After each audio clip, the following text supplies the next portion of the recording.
கண்ணியம் உள்ள மனிதனாக வாழ். ஒரு பெண்ணின் அழகிற்கு கோலையாக மாறிவிடாதே ஆணே. உன் கண்ணியம் அதில் இருக்கிறது, உன் வீரம் அதில் இருக்கிறது, உன் ஆண்மை அதில் இருக்கிறது.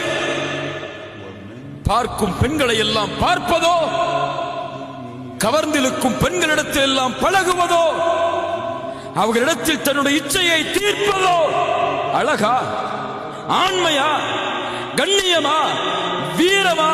அது கோலை. வீரன் யார்? கால மஅதல்லாஹ். வீரன் யார்? அழகுள்ள, குடும்பமுள்ள ஒரு பெண் தன்னை தவறான இச்சைக்கு அழைக்கும் போது, அது முதலாவதாக இருந்தாலும் இறுதிக்காக இருந்தாலும். முதலாவதுனா எதுக்கு? முதலாவதுனா எதுக்கு?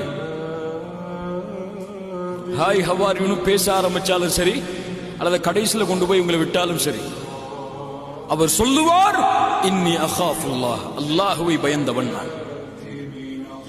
என் நண்பனுடைய பார்வையிலிருந்து மறைக்கலாம், என் பெற்றோருடைய பார்வையிலிருந்து மறைக்கலாம், என் உறவினருடைய பார்வையிலிருந்து மறைக்கலாம், என் ரப்புடைய பார்வையிலிருந்து எப்படி மறைப்பேன்? இன்னி அகாஃபுல்லாஹ், அவனை பயப்படுகிறேன் நான் என்று சொல்லக்கூடியவனுக்கு, இந்த வீரனுக்கு, இந்த கண்ணியம் உள்ளவனுக்கு நாளை மறுமையில் அல்லாஹ் அர்ஷின் நிழலை அளிப்பான்.